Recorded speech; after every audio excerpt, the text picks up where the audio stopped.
Hello everyone, welcome to the Trucking History Channel. In this video, I want to show another city with a multi-tenant truck terminal.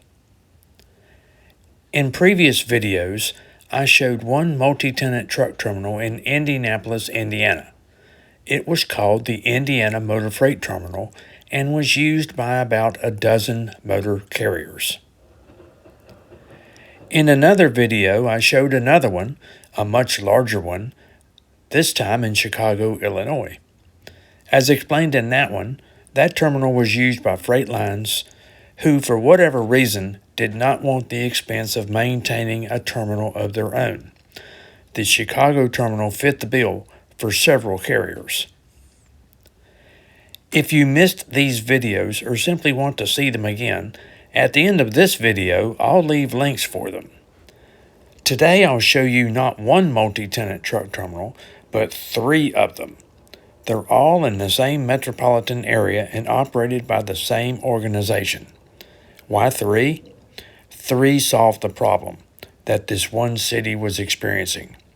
In this presentation, I'll show the problem that this city was having. It took 3 major solutions to help ease the problem, and I'll show you also what the trucking industry did in the long run. So join me as we learn about the Union Motor Freight Terminals. This is New York City in the 1930s.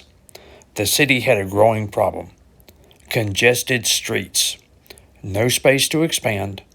The only way to gain space was to build something with multiple floors and go up.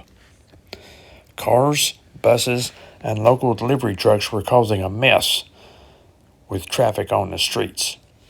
Every railroad that operated and served New York City ferried boxcars of freight from the rail yards across the Hudson River from New Jersey.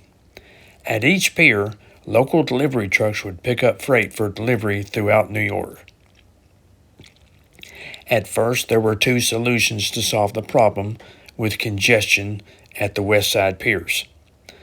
Before this building was completed in 1930, trucks would load up with less than railroad car freight and deliver all over the city. This building had its railroad tracks on the 2nd floor, with elevated tracks coming inside. The 8 tracks had a capacity of 193 freight cars in a building covering 4 city blocks. The first floor of this terminal was recessed so that 150 trucks could load or unload at one time, with 14 freight elevators between the truck level and the rail level. In 1933, 8 railroads began using the Port Authority Terminal that covered an entire city block bounded by 8th Avenue, 9th Avenue, 15th Street, and 16th Street. The 2.9 million square foot facility was one of the 3 largest buildings in New York City at the time. Trucks were able to access commercial tenants in the 15-story building by using huge elevators. These 2 buildings solved the problem with rail freight being delivered by trucks and did its part to help ease truck congestion, but there was more to do.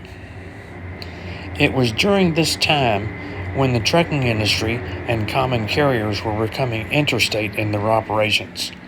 Long-haul truckers made New York City accessible to each remote cities as Chicago, St. Louis, Atlanta, and with interchange agreements to areas even further. All of this activity did not help with traffic within New York City. The Port Authority of New York had a plan: provide a large facility to corral a lot of the trucking companies into one place. It would eliminate the need for individual terminals spread out all over the city. Consolidating many truck lines in one place would help traffic congestion. It took years to open the Union Truck Terminal. Finally, in 1949, it was open.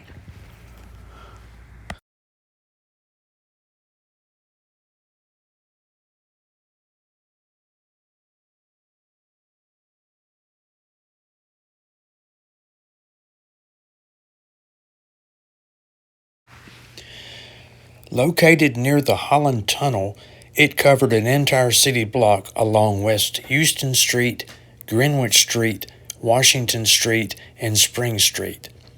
The building itself was 175 feet wide and 1,000 feet long. It had 144 spaces for trucks to load and unload, with rooftop parking for additional trailers. I read somewhere that instead of a ribbon-cutting ceremony on opening day, a tractor-trailer from Middle Atlantic Transportation Company drove through the ribbon. The last multi-tenant truck terminal to show you was also constructed by the Port Authority. This one was across the river from New York City in Newark, New Jersey. It was completed in 1969, much too late to solve the traffic problem. In the period from the 1940s to the 1970s, the trucking companies had outgrown the allotted space at the Union truck terminals. Motor carriers went back to having their own terminals in sizes that met their needs.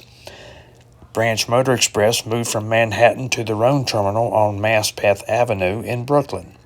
Several carriers found an area in Carlstadt, New Jersey, and had their own trucking community full of terminals. That's it for the Union truck terminals in New York. Let me know if you like the video by hitting the like button and leave a comment if you want. If you haven't subscribed to the channel, I certainly hope you will. Thanks for watching. More trucking history is coming soon.